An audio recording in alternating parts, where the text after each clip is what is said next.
हमारा next topic है क्षेत्रवाद के दुष्परिणाम।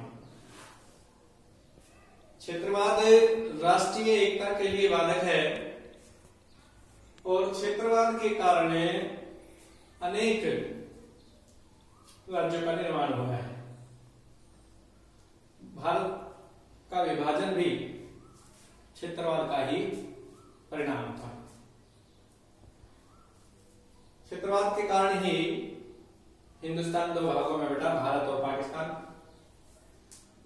और जब भारत का विभाजन हुआ उस समय 14 राज्य और 6 केंद्र शासित प्रदेश थे, लेकिन क्षेत्रवाद के कारण आज भारत में 28 राज्य और 9 केंद्र शासित प्रदेश है। तो क्षेत्रवाद के अनेक दुष्परिणाम हैं, उन्हें मैं स्पष्ट करूंगा। सबसे पहला, क्षेत्रवाद के कारण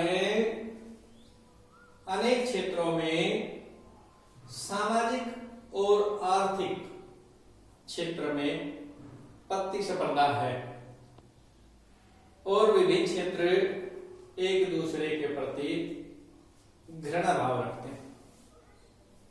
दूसरा कारण, क्षेत्रवाद के कारण अनेक क्षेत्रीय दलों का विकास हुआ है और ये क्षेत्रीय दल क्षेत्र विशेष की राजनीति करते हैं जो कि राष्ट्रीय एकता के मार्ग में बाधा है।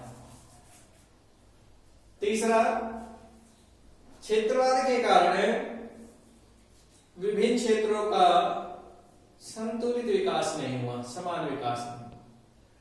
क्षेत्रवाद के कारण कुछ क्षेत्र विशेषों का विकास ज्यादा हुआ है तो कुछ पिछड़े रह गए। चौथा कारण, क्षेत्रवाद के कारण राज्य और केंद्र के बीच विभिन्न विषयों पर विवाद उत्पन्न है और कई राज्यों ने तो संघवाद की व्यवस्था को चुनौती दी। जैसे पश्चिम बंगाल में ममता बनर्जी सरकार द्वारा कई बार केंद्र सरकार के फैसलों का विरोध किया गया। तो ये हमारे थे क्षेत्रवाद के दुष्परिणाम। अब जो हमारा नेक्स्ट टॉपिक है, क्षेत्रवाद को समाप्त करने के सुझाव या उपाय। जो क्षेत्रवाद की भावना है उसको कैसे कम किया जा सकता है या कैसे समाप्त किया जा सकता है, ये हम इसमें स्पष्ट करेंगे। तो जो सबसे पहला कारण है वो है राष्ट्रीय एकता को बढ़ावा देना। सरकार को चाहिए कि वो ऐसी नीति अपनाए कि जिससे राष्ट्रीय एकता को बढ़ावा मिले। सरकार किसी वर्ग विशेष की उपेक्षा ना करे, सभी वर्गों के विकास के लिए कार्य करे और इससे सभी वर्गों में, चाहे वो किसी धर्म, जाति या मजहब से संबंध रखते हो, एकता की भावना का विकास होगा। दूसरा जो हमारा है उपाय वो है अंतरराज्यीय झगड़ों का निपटारा। जैसा कि मैंने बताया कि विभिन्न राज्यों के बीच आपसी झगड़े हैं। ये झगड़े सीमा विवाद या जल विवाद के कारण हैं। जैसे नर्मदा नदी के पानी के लिए गुजरात, मध्य प्रदेश और राजस्थान में आपसी विवाद है और भाखड़ा बांध के जल के लिए हरियाणा और पंजाब में जल विवाद है। तो जैसे कि संविधान में एक अंतरराज्यीय परिषद की व्यवस्था की गई है, अगर इन मामलों को उस अंतरराज्यीय परिषद को समय पर सौंपा जाए तो इन मामलों का आसानी से समाधान हो सकता है और विभिन्न राज्यों के बीच क्षेत्रवाद की भावना को समाप्त किया जा सकता है। नेक्स्ट जो हमारा उपाय है वो है सभी क्षेत्रों का समान विकास। मैंने बताया आपको कि आजादी के बाद सभी क्षेत्रों का समान विकास नहीं हुआ, कुछ क्षेत्रों का विकास अधिक हुआ है तो कुछ क्षेत्रों का विकास कम हुआ, और इसका कारण है राजनीतिक पार्टियां या राजनीतिक दल। जो दल सत्ता में रहता है उस दल के नेता अपने क्षेत्र विशेष का विकास करते हैं, जबकि अन्य क्षेत्र पिछड़े रह जाते हैं। तो सरकार को चाहिए कि वह पूरे देश के सभी क्षेत्रों का समान विकास करे। जो क्षेत्र पिछड़े हुए हैं उन क्षेत्रों पर विशेष ध्यान दिया जाए, उनका भी विकास किया जाए। जब देश के सभी क्षेत्रों का समान विकास होगा तो क्षेत्रवाद की भावना समाप्त हो जाएगी। चौथा हमारा जो तथ्य है वो है सभी वर्गों के हितों की रक्षा। देश में विभिन्न वर्गों के लोग रहते हैं, विभिन्न जातियों के लोग रहते हैं, विभिन्न धर्मों संप्रदाय के लोग रहते हैं। तो सरकार को अपनी नीति बनाते समय सभी वर्गों के हितों को ध्यान में रखना चाहिए। चाहे व्यक्ति मुस्लिम धर्म से संबंध रखता है, हिंदू धर्म से संबंध रखता है, ईसाई धर्म से संबंध रखता है या अन्य किसी धर्म से संबंध रखता है या अन्य किसी जाति से संबंध रखता है या अन्य किसी संप्रदाय से संबंध रखता है, सरकारी नीतियों के निर्माण के समय किसी भी वर्ग की उपेक्षा नहीं होनी चाहिए। सभी वर्गों को बराबर लाभ मिलना चाहिए। जब सभी वर्गों को सरकारी नीतियों में बराबर लाभ मिलेगा तो कोई वर्ग उपेक्षित महसूस नहीं करेगा और क्षेत्रवाद की भावना नहीं बढ़ेगी।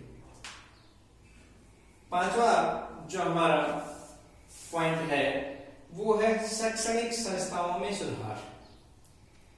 जो शिक्षण संस्थाएं हैं उनमें जो संस्थाएं धर्म या जाति के नाम पर स्थापित है उन्हें बंद कर देना चाहिए, और शिक्षण संस्थाओं में ऐसा पाठ्यक्रम रखा जाना चाहिए जो राष्ट्रवाद की भावना का विकास करे, जो बच्चों में राष्ट्रवाद की भावना का विकास करे। जब विद्यार्थी जीवन से ही बच्चों में राष्ट्रवाद की भावना का विकास हो जाएगा तो जब वो बड़े होकर देश के भावी नागरिक बनेंगे तो उनके अंदर क्षेत्रवाद की भावना नहीं बनेगी, वो राष्ट्र के प्रति विशेष लगाव रखेंगे और राष्ट्रीय एकता में सहायक होंगे, न कि बाधक होंगे। छठा जो हमारा पॉइंट है राष्ट्रीय दृष्टिकोण वाले राजनीतिक दलों का विकास। जैसा कि मैंने आपको बताया देश में अनेक क्षेत्रीय दल हैं जो क्षेत्र विशेष के लिए कार्य करते हैं। वो संकुचित भावना से क्षेत्र विशेष के लिए कार्य करते हैं, उनमें राष्ट्रीय भावना का अभाव पाया जाता है। तो हमें ऐसे दलों का विकास करना चाहिए जो राष्ट्रीय भावना रखते हों, राष्ट्र के प्रति समर्पित हों, व्यापक दृष्टिकोण रखते हों और व्यापक दृष्टिकोण के लिए ही देश की राजनीति में कार्य करें। और जब ऐसे दल देश की राजनीति में होंगे और सरकार का निर्माण करेंगे तो वो किसी क्षेत्र विशेष के लिए कार्य न करके, किसी वर्ग विशेष के लिए कार्य न करके, अपने निजी स्वार्थ के लिए कार्य न करके, अपने दल के लिए कार्य न करके राष्ट्र के लिए कार्य करेंगे। और जब सरकार राष्ट्र के लिए कार्य करेगी तो राष्ट्र देश की जनता में राष्ट्रीय भावना का विकास होगा। तो हमने क्षेत्रवाद को समाप्त करने के सुझावों को स्पष्ट किया। आज हमने जो टॉपिक्स कराए, 4 टॉपिक्स कराए हैं। पहला है क्षेत्रवाद का अर्थ, दूसरा है क्षेत्रवाद के कारण, और तीसरा है क्षेत्रवाद के दुष्परिणाम, और चौथा है क्षेत्रवाद को समाप्त करने के सुझाव। तो इन 4 टॉपिक्स में हमारे जो प्रश्न बनते हैं, वो पहला प्रश्न इसमें बनेगा क्षेत्रवाद क्या है, इसके कारणों का वर्णन कीजिए। दूसरा जो प्रश्न हमारा बनेगा वो है क्षेत्रवाद के दुष्परिणामों का वर्णन कीजिए। और तीसरा प्रश्न जो हमारा बनेगा वो बनेगा क्षेत्रवाद को समाप्त करने के सुझावों का वर्णन कीजिए।